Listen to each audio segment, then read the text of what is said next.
सभी छोटे बड़े श्रोताओं को सुनीता भटनागर का प्यार भरा नमस्कार। ऑडियो स्टोरीज के हमारे चैनल कहानी जगत में आप सभी का स्वागत है। हिंदी कहानियों की श्रृंखला में आइए आज सुनते हैं इला प्रसाद जी द्वारा रचित कहानी खिड़की। इस कमरे में ये जो खिड़की देख रहे हैं ना आप, यह पहले यहाँ नहीं थी। इस सड़क से आप 20 बार गुजरे होंगे, इस घर के सामने से भी। कभी आपका ध्यान गया इस खिड़की की तरफ? नहीं ना, जाता भी कैसे? यह यहाँ थी ही नहीं। अनुपस्थिति भी कई बार महत्वपूर्ण हो जाती है तब जब आप अचानक आ जाते हैं। जिन्होंने आपके न होने को महसूस न किया हो वे भी चौकन्ने हो उठते हैं। अरे यह तो यहाँ था ही नहीं, कब आया? तो कुछ ऐसा ही हुआ इस खिड़की के साथ। अभी सबका ध्यान जा रहा है इस खिड़की की तरफ। लोग बाग इस सड़क से गुजरते हुए इस खिड़की की तरफ जरूर देखते हैं। अच्छा, यहाँ पर एक खिड़की है।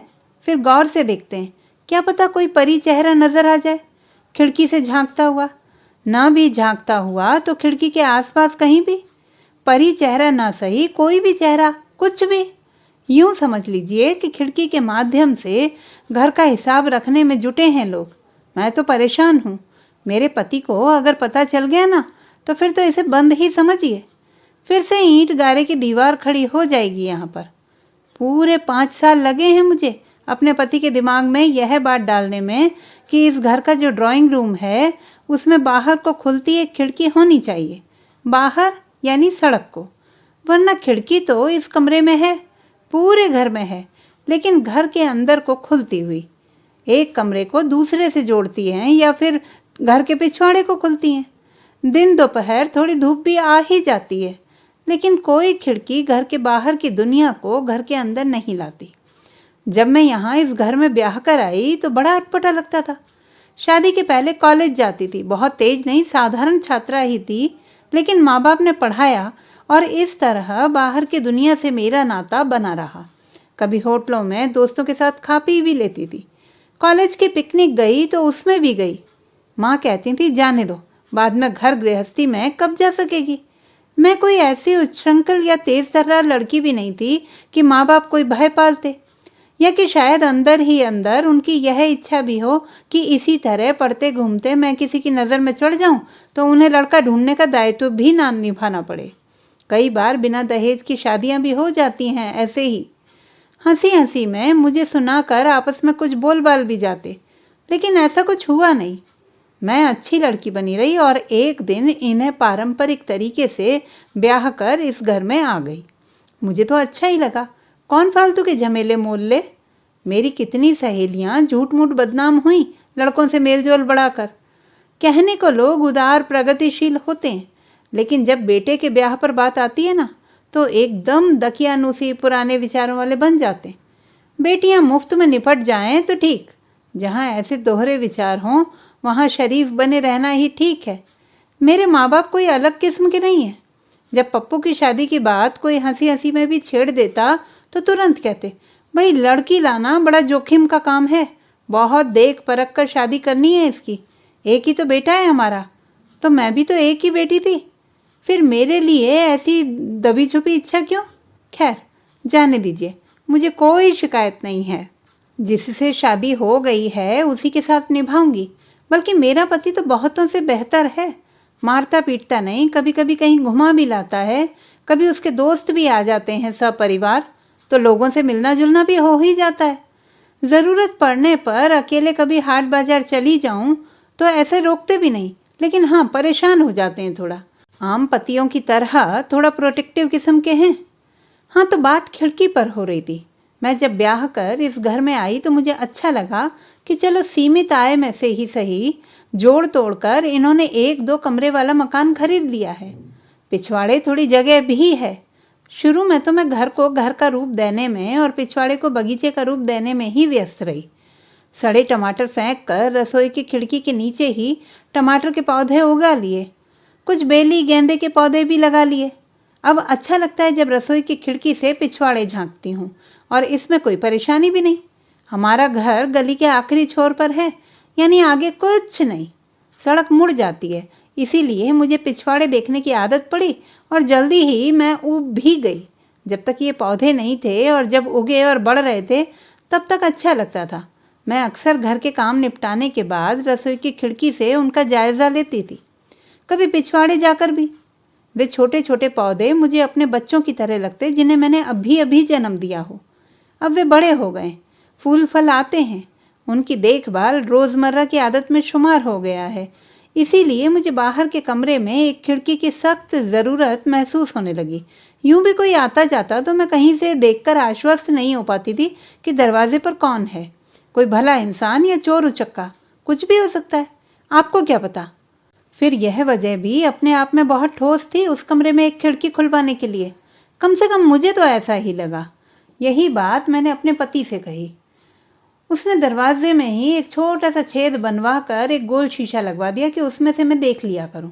अब बताइए, खिड़की की जगह वे शीशा तो नहीं ले सकता ना। तब भी मैं बहुत समय तक चुप रही।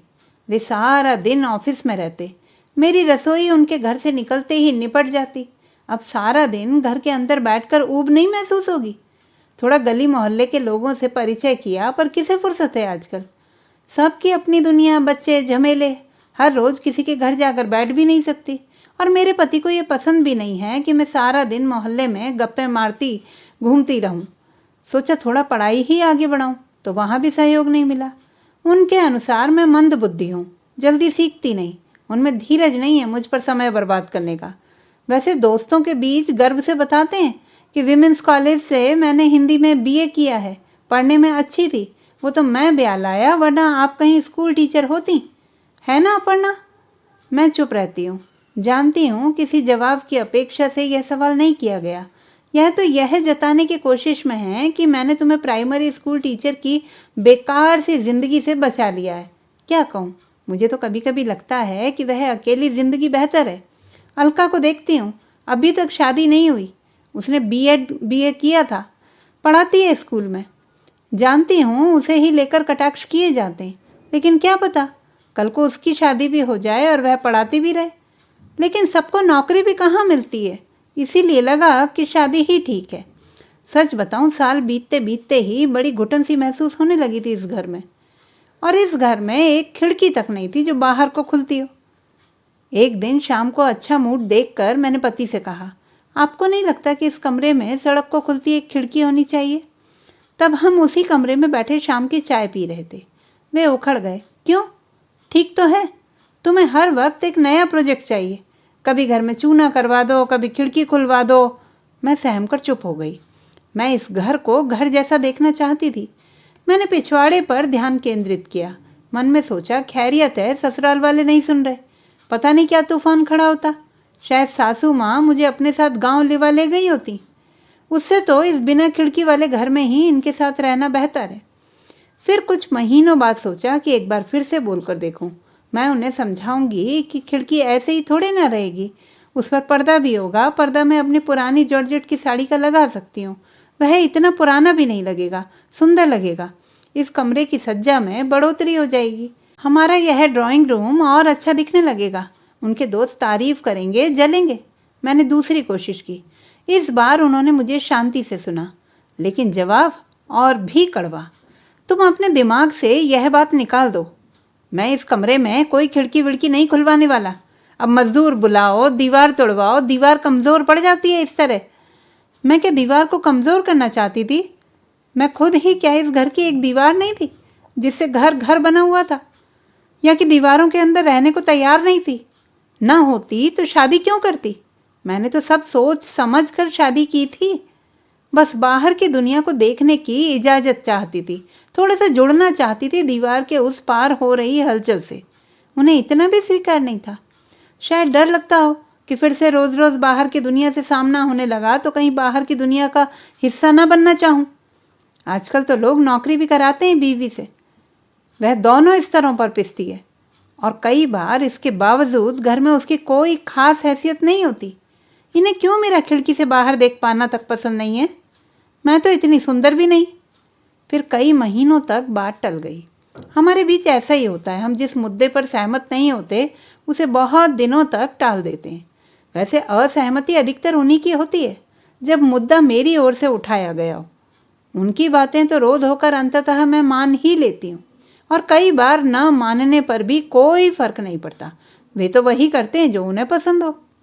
लेकिन मुझे पता है आम तौर पर ऐसा ही होता है, पति की मर्जी चलती है, कभी कभी औरत की भी। मैंने सोचा वह कभी तो आएगा। मैंने एक सपना सा पाल लिया था खिड़की का, वह बाहर खुलेगी, मैं खाली वक्त में उस खिड़की से बाहर देख लिया करूँगी। न भी देखूं तो भी उसके होने का एहसास एक खुशी भरता था मन में। थोड़ी सी रोशनी और थोड़ी सी धूप, और इसी तरह थोड़ा थोड़ा करके ही तो बनती है जिंदगी, बसती है दुनिया। मैं अपने मन में अटल थी। थोड़े थोड़े समय पर प्यार से, मनुहार से उन्हें कोंचती, समझाना चाहती थी कि वे मुझ पर विश्वास कर सकते हैं। मैं खिड़की इसलिए नहीं चाहती कि मुझे उनसे प्यार नहीं है या कि उन पर भरोसा नहीं है।